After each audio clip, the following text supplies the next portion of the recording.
Anh trai Mỹ thẳng thắn nói, ở Trung Quốc, tôi sống trong nỗi sợ. Còn ở Việt Nam, tôi sống trong tiếng cười. Và có lẽ, đó mới là khác biệt lớn nhất giữa quyền lực và tự do. Xin chào các bạn đã trở lại với kênh của mình. Hãy tưởng tượng một anh chàng Mỹ, da trắng, tóc vàng, sống ở Trung Quốc hơn chục năm. Từng nghĩ mình đã quen với mọi thứ, từ những con phố tấp nập ở Bắc Kinh, những tòa nhà chọc trời lấp lánh ở Thượng Hải, đến những món ăn cay xè ở Tứ Xuyên. Nhưng rồi, anh quyết định xách ba lô đến Việt Nam và chỉ trong vài tuần, anh đã bị sốc. Anh nói, thăm Việt Nam giống như đi ngược thời gian, trở về Trung Quốc của năm 2006, nhưng với một cảm giác hoàn toàn khác. Anh này không phải du khách bình thường. Anh là một vlogger, từng làm phim tài liệu, chạy xe máy khắp Trung Quốc để khám phá văn hóa và giờ đang điều hành kênh YouTube ADV China cùng một người bạn Mỹ tên Semil. Những gì anh chia sẻ về Việt Nam không phải kiểu tâng bốc để lấy lòng, mà là những cảm nhận chân thật, đôi khi hơi thẳng thắn đến mức gắt khi so sánh với Trung Quốc. Trung Quốc, quyền lực và sự kiểm soát ngột ngạt. Khi nói về Trung Quốc, anh vlogger không ngần ngại, nếu bạn muốn thấy những tòa nhà chọc trời, những thành phố tuyệt vời, công nghệ tiên tiến, cơ sở hạ tầng như đường sắt, Trung Quốc vượt xa Việt Nam. Anh mô tả Trung Quốc như một bộ phim khoa học viễn tưởng, nhà cao tầng sáng rực, tàu cao tốc chạy vèo vèo, ứng dụng thanh toán di động tiện lợi đến mức bạn chỉ cần quét mã là xong. Nhưng đằng sau vẻ hào nhoáng đó, anh cảm thấy ngột ngạt. Anh nói, Trung Quốc được thiết kế để cắt đứt bạn khỏi thế giới. Nếu bạn muốn giao tiếp với thế giới, muốn vào Facebook, YouTube hay tham gia vào những thứ toàn cầu, bạn sẽ thấy rất khó. Cái cảm giác sợ mà anh nhắc đến không chỉ đến từ việc Internet bị chặn. Anh chia sẻ, ở Trung Quốc, luôn có một chút ác cảm và sự thận trọng khi người ta nhìn bạn. Anh kể rằng người Trung Quốc hay nhắc đến 100 năm, đôi khi là 200 năm nhục nhã, ám chỉ thời kỳ bị các cường quốc phương Tây xâm lược, như chiến tranh Nha Phiến. Điều này khiến một số người có tâm lý ghim người nước ngoài, như thể nói, các anh đã lợi dụng chúng tôi hàng thế kỷ, giờ thì đừng mong chúng tôi dễ dãi. Anh thẳng thắn nhận xét, tôi thấy điều này hơi nhỏ nhen. Nếu bạn bị bắt nạt, điều cuối cùng bạn muốn là đi khoe rằng tôi từng bị đánh như thể đó là một huy chương.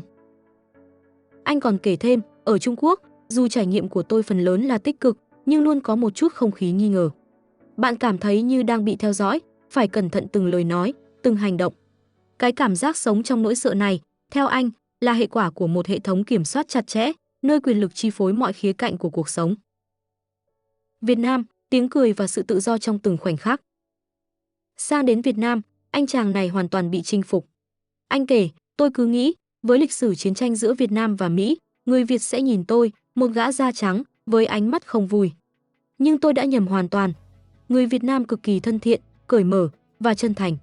Anh mô tả một lần ngồi ở quán vỉa hè, khi một bác xe ôm mời anh ly bia và bắt chuyện như bạn cũ.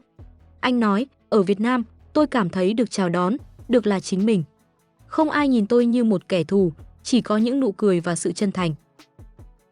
Cái làm anh sốc nhất là sự vô tư của người Việt, dù lịch sử chiến tranh chỉ cách đây vài chục năm. Anh bảo, tôi không hiểu làm sao người Việt có thể quên đi quá khứ nhanh như vậy, nhưng điều đó thật tuyệt vời. Họ không giữ ác cảm, không đổ lỗi, chỉ sống và tận hưởng. Anh ví Việt Nam như một cỗ máy thời gian đưa tôi về Trung Quốc 15 năm trước, với những quầy hàng vỉa hè, mùi thịt nướng thơm lừng, tiếng cười nói rôm rả. Nhưng khác với Trung Quốc, Việt Nam có một thứ mà anh gọi là tự do trong tâm hồn. Anh nói, ở đây, bạn được cười, được nói, được sống thật mà không phải lo sợ ai đó đang soi mói. So với Trung Quốc, nơi mà anh cảm thấy mọi thứ đều bị kiểm soát, Việt Nam là một thế giới hoàn toàn khác. Anh kể, người Việt sống tự do trong từng khoảnh khắc nhỏ. Từ cách họ ăn uống, cười đùa, đến cách họ bắt chuyện với người lạ, tất cả đều rất thật, không diễn. Anh ví von, Trung Quốc giống như một con tàu lớn, mạnh mẽ, nhưng mọi người phải đi theo một lộ trình cố định. Còn Việt Nam thì như một chiếc xe máy, nhỏ nhắn, linh hoạt, muốn rẽ đâu thì rẽ, muốn dừng đâu thì dừng, miễn là bạn thấy vui. Ẩm thực, bánh mì Việt Nam lên ngôi trong lòng anh trai Mỹ. Đến phần ẩm thực là mình khoái nhất. Anh vlogger này thú nhận, tôi từng nhầm lẫn đồ ăn Việt Nam với đồ ăn Thái, nhưng đó là sai lầm lớn của tôi. Sau khi thử các món ăn ở Việt Nam, anh ngã ngửa vì quá ngon. Anh tuyên bố, bánh mì là món ăn yêu thích nhất của tôi ở châu Á, chỉ thua vài món Nhật.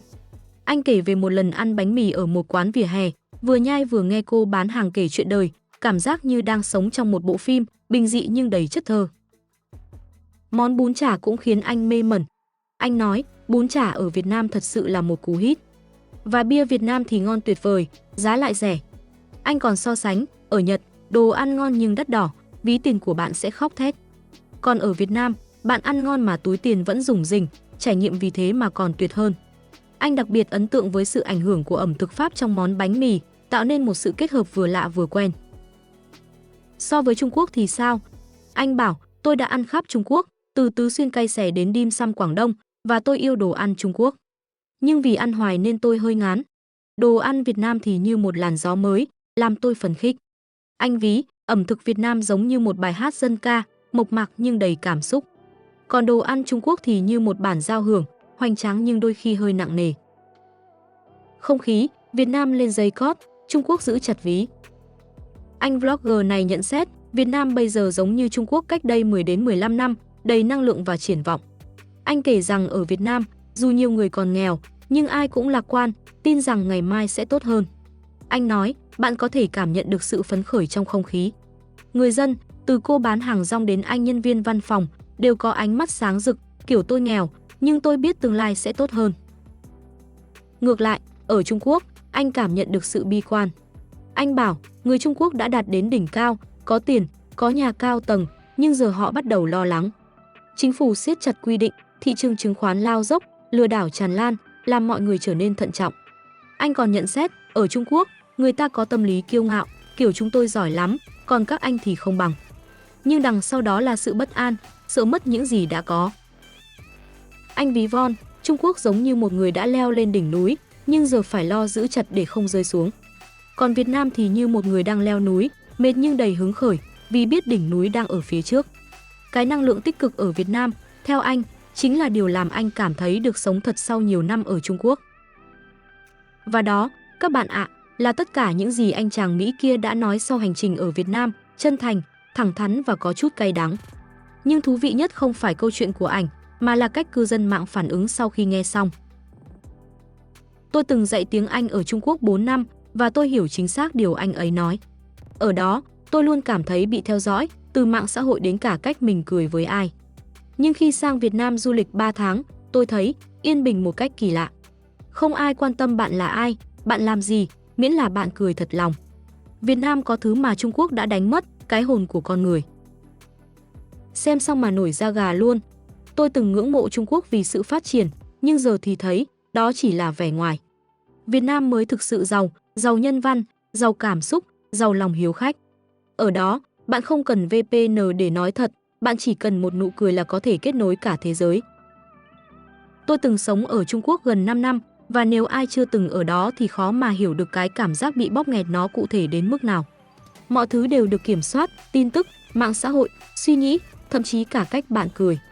Ở Trung Quốc, tôi học cách giả vờ không thấy, giả vờ không nghe, giả vờ không nghĩ. Nhưng chỉ sau 3 tuần ở Việt Nam, tôi mới nhận ra thế nào là sống thật. Tôi ngồi vỉa hè uống bia, nói chuyện với mấy anh xe ôm, chẳng ai quan tâm tôi là người Mỹ hay người sao Hỏa. Ở đó, tôi cảm thấy được là con người.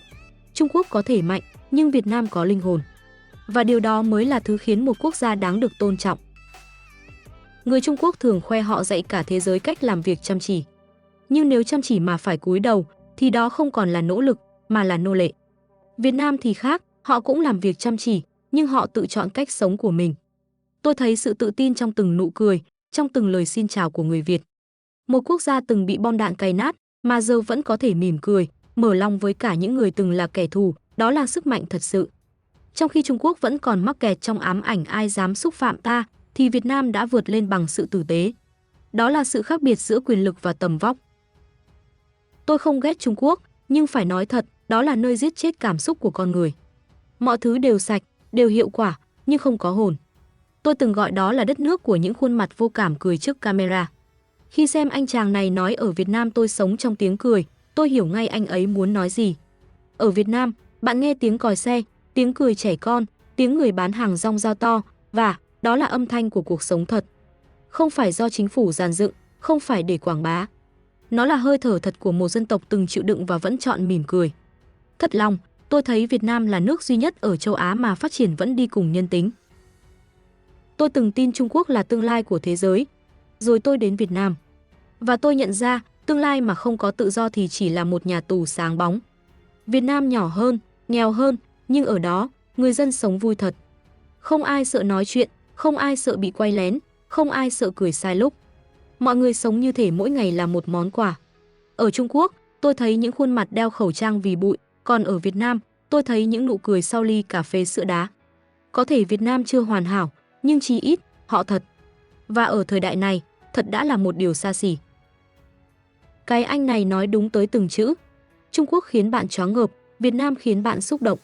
Một bên khiến bạn sợ phạm luật, một bên khiến bạn sợ rời đi.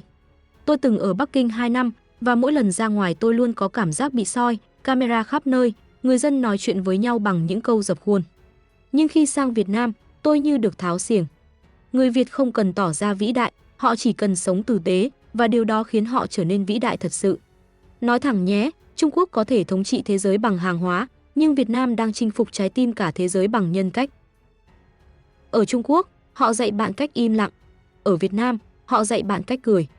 Một bên trừng phạt sự khác biệt, bên kia tôn trọng nó. Tôi xem video này và bật khóc vì tôi từng sống 3 năm ở Thượng Hải, nơi mọi thứ hào nhoáng nhưng lạnh lẽo. Khi đến Việt Nam, tôi thấy mọi người ngồi vỉa hè cùng nhau, chia nhau bát phở, nói chuyện như gia đình. Không cần chính sách hạnh phúc quốc gia, họ sống hạnh phúc thật. Thật mỉa mai khi một đất nước từng nghèo đến mức không đủ ăn, lại đang dạy cả thế giới bài học về tự do và lòng nhân ái. Ai đó từng nói Việt Nam là Trung Quốc 15 năm trước, tôi thì thấy sai hoàn toàn. Việt Nam là phiên bản mà Trung Quốc đáng lẽ nên trở thành, phát triển nhưng nhân hậu, hiện đại nhưng không quên người nghèo, yêu nước nhưng không thù ghét thế giới. Còn Trung Quốc, họ có thể xây thành phố trong 1 tháng, nhưng họ không thể xây được niềm tin. Tôi tin Việt Nam sẽ đi xa, không phải vì GDP, mà vì họ có thứ mà cả những siêu cường cũng khao khát, sự tự do trong tâm hồn.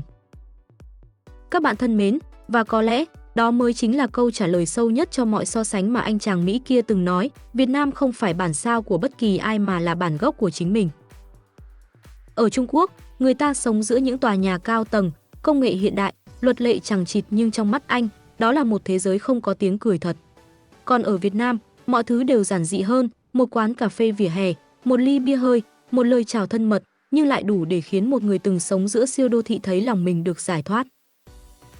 Việt Nam, trong cách anh ấy kể, không chỉ là một đất nước đang phát triển mà là một nơi có linh hồn. Một quốc gia không phô trương, không khoe giàu, không cố chứng minh điều gì, chỉ đơn giản là sống. Sống thật, sống vui, sống với lòng tử tế. Và chính cái tự do trong tâm hồn ấy khiến Việt Nam khác biệt. Nghe anh nói ở Trung Quốc tôi sống trong nỗi sợ, còn ở Việt Nam tôi sống trong tiếng cười, nhiều người tưởng là lời khen đơn giản. Nhưng thực ra, đó là một bản án cho những nơi đã đánh mất nhân tính trong cuộc đua hiện đại hóa. Bởi, khi một người ngoại quốc cảm thấy an toàn, được tôn trọng, được cười thật giữa một đất nước từng là đối thủ của dân tộc anh ta thì đó không chỉ là lòng hiếu khách, mà là tầm vóc của một dân tộc biết tha thứ và biết yêu người. Và có lẽ, chính điều đó khiến Việt Nam trở nên đáng sợ trong mắt các siêu cường, không phải vì sức mạnh quân sự hay GDP, mà vì sức mạnh mềm của sự tử tế. Khi thế giới đang dần quên cách làm người, thì Việt Nam, bằng nụ cười và tấm lòng bao dung, lại đang dạy nhân loại một bài học mới. Bạn không cần quyền lực để khiến người khác nể phục, bạn chỉ cần là con người. Thế nên, dù anh chàng Mỹ ấy có đi đâu tiếp theo, tiếng cười Việt Nam chắc chắn sẽ còn đọng lại trong anh rất lâu, như một bản nhạc nề không lời. Vang lên mỗi khi ai đó hỏi, ở đâu trên thế giới này, con người vẫn còn biết sống thật.